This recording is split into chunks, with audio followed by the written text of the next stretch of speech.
রক্তিম সূর্যোদয়ে নতুন এক রাজনৈতিক বসন্তের অপেক্ষায় বাংলাদেশ। দীর্ঘ প্রতীক্ষার অবসান ঘটিয়ে ক্ষমতার পালাবদলে রাজপথের স্লোগান রূপ নিয়েছে সচিবালয় আর নীতি নির্ধারণী টেবিলের দাপ্তরিক ব্যস্ততায়। দেয়ালের লিখন মুছে সেখানে শুরু হয়েছে নতুন নাম ফলক বসানোর প্রস্তুতি। রাজধানীর মিন্টো রোডের শান্ত স্নিগ্ধ আঙিনায় বয়েছে পরিবর্তনের হাওয়া। ইটের পাঁজরে সাজানো আভিজাত্যের প্রতীকগুলো যেন প্রহর গুনেছিল নতুন করে সেজে ওঠার অপেক্ষায়। ত্রয়োদশ জাতীয় সংসদ নির্বাচনের নিরঙ্কুশ বিজয়ের পর এখন সবার নজর কোথায় বসবেন আগামীর কর্ণধার। দীর্ঘদিনের রাজনৈতিক সমীকরণ শেষে আগামী 17 ফেব্রুয়ারি প্রধানমন্ত্রী হিসেবে শপথ নেবেন বিএনপি চেয়ারপারসন তারেক রহমান। তবে প্রথা ভেঙে এবার পাল্টে গেছে প্রধানমন্ত্রীর চিরচেনা ঠিকানা। গণভবন জাদুঘরে রূপান্তরের সিদ্ধান্তের পর নতুন প্রধানমন্ত্রীর আবাসন নিয়ে যে ধোঁয়াশা ছিল, এবার তার অবসান ঘটেছে।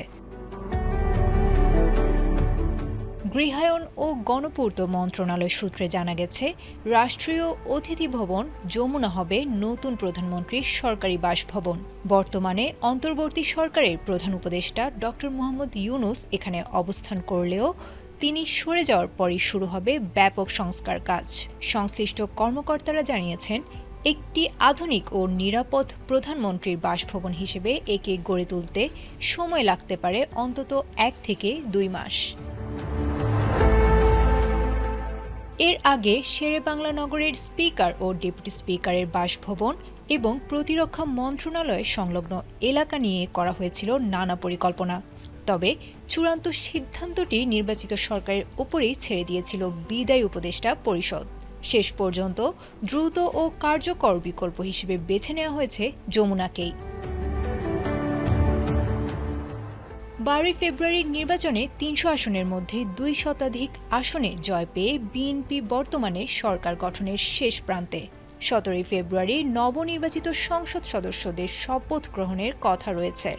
শুধু প্রধানমন্ত্রী নন, নতুন মন্ত্রিসভার সদস্যদের জন্য 71টি ভিআইপি আবাস প্রস্তুত রেখেছে মন্ত্রণালয়। সব মিলিয়ে যমুনার আঙিনায় শোনা গেছে নতুন এক ইতিহাসের পদধ্বনি। আয়েশা আক্তার, এটিএন বাংলা।